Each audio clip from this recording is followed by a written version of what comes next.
جیسی کوئی نئی چیز آتی ہے اس میں دبا دب انویسٹمنٹ کرتے ہیں. کرپٹو کرنسی اگر ہم دیکھیں شرعی اصولوں کی روشنی میں اربوں ڈوب گئے لوگوں کے. اب وہ پولیس کو رپورٹ بھی نہیں کرا سکتے. ہماری کوتاہیاں بعض اوقات پورا معاشرہ بھگت رہا ہوتا ہے، لیکن ہماری قوم کہتی ہے اپنے زبان حال سے، ہے کوئی لوٹنے والا جو ہمیں لوٹے. کرپٹو کرنسی اگر ہم دیکھیں شرعی اصولوں کی روشنی میں تو یہ مال نہیں بنتی تھی، تو شروع میں اس وجہ سے بھی منع کیا، لیکن پھر یہ بہت زیادہ لوگوں میں عام ہو گئی تو اب والی عموم بلوہ کی علت کی وجہ سے مان لیا. اب یہ کہ جائز بھی ہے کہ نہیں، یہ آخری چیز تھی. اس کے لیے بنیادی اصول یہ ہوتا ہے کہ اگر آپ کے کنٹری میں یہ لیگل ہے تو آپ کر سکتے ہیں، اگر انلیگل ہے تو نہیں کر سکتے. وجہ اس کی یہ ہے اس میں کچھ قباحتیں ہوتی ہیں. اگر آپ کا ہارڈ ڈسک ہیک ہو جاتی ہے، اگر کسی طرح وہ اڑ گئی، کسی نے دھوکہ دے دیا، تو چونکہ اسٹیٹ بینک اس کو اون نہیں کرتا، گورنمنٹ نے تو آپ کو پرمیشن ہی نہیں دی، آپ کا مال گیا. اربوں ڈوب گئے لوگوں کے، میں جانتا ہوں پرسنلی، بالکل ہیرو سے زیرو بن گئے. اب وہ پولیس کو رپورٹ بھی نہیں کرا سکتے کیونکہ یہ لیگل تو ہے ہی نہیں، کوئی پیچھے ہی نہیں آئے گا، پیسہ گیا آپ کا. دوسرا، جب اس میں انویسٹمنٹ کی تو اس میں ٹیکس نہیں دیا، کروڑ روپے انویسٹ کر کے ٹیکس بچا لیا. ٹیکس ہمیشہ برا نہیں ہوتا. آج کے دور میں اگر ٹیکس نہیں لیں گے آپ کا ملک ہی نہیں چلے گا.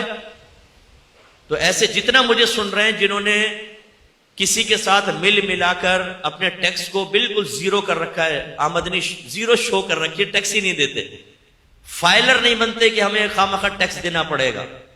اگرچہ کچھ ٹیکس ایسے ہو سکتے ہیں جس میں شرعی لحاظ سے کلام ہو سکتا ہے کہ یہ ظلم کی صورت ہے، یہ ناجائز ہے، لیکن مطلقاً تو نہیں ہے. وہ ٹیکس بچاتے رہتے ہیں اور ملک دیوالیہ ہوتا جا رہا ہے. حالت خراب دیکھ لیں، پھر نئے نئے ٹیکس لگتے ہیں. ہماری کوتاہیاں بعض اوقات پورا معاشرہ بھگت رہا ہوتا ہے، غریب بھگت رہے ہوتے ہیں. تو یوں آ کے پھر اتنے انویسٹمنٹ کر لی کہ ٹیکس ہی نہیں نکل رہا، اس میں گورنمنٹ کے اس میں نالج میں نہیں ہے. تو یہ دوسرا آپ کے ملک کو کھوکھلا کر دیا اس چیز نے. لہٰذا اب خلاصہ کلام یہ ہے، ابھی آپ کی گورنمنٹ پلاننگ کر رہی ہے اور یہ آگے فیوچر یہی ہے، تمام معاملات ڈیجیٹل کرنسی کے اندر ہی ہوں گے. ابھی آپ کو پتہ ہے شناختی کارڈ بھی ڈیجیٹل ہو گیا ہے. اگر آپ کے پاس نہیں ہے فزیکلی طور پر تو پھر اس میں چلے گا. نادرا کے ایپ ڈاؤن لوڈ کریں، اس میں آپ کا شناختی کارڈ شو ہوگا، کچھ پروسیس کرنا ہوگا، کہیں پر بھی آپ اس کو شو کریں گے وہ ویلڈ مانا جائے گا. ہر چیز ڈیجیٹل ہو رہی ہے آہستہ آہستہ.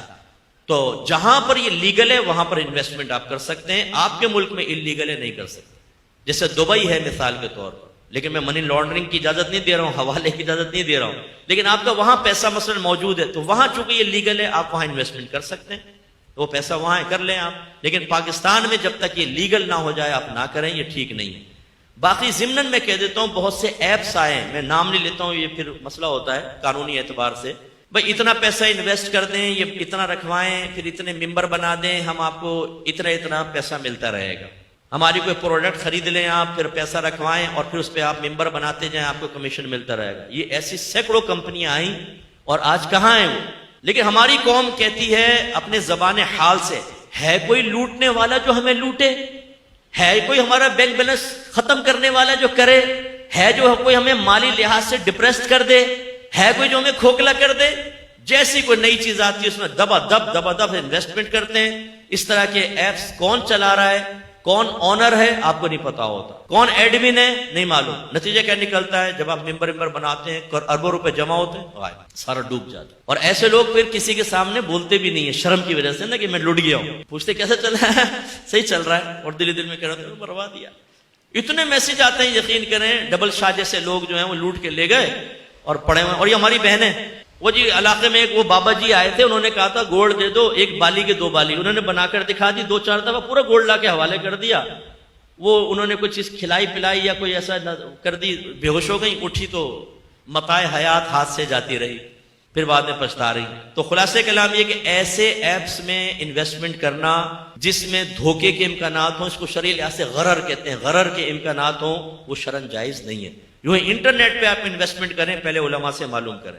آپ ایک چیز بعض اوقات گولڈ خریدتے ہیں، کرنسی خریدتے ہیں، اس کا فزیکلی وجود ہی نہیں ہوتا.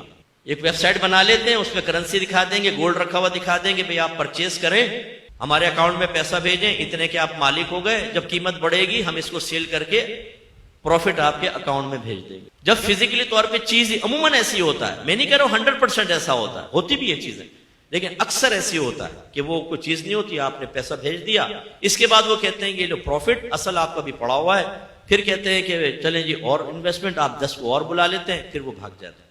اس طرح کے غرر کے مقامات پر انویسٹمنٹ کرنا شرعاً جائز نہیں ہوتا۔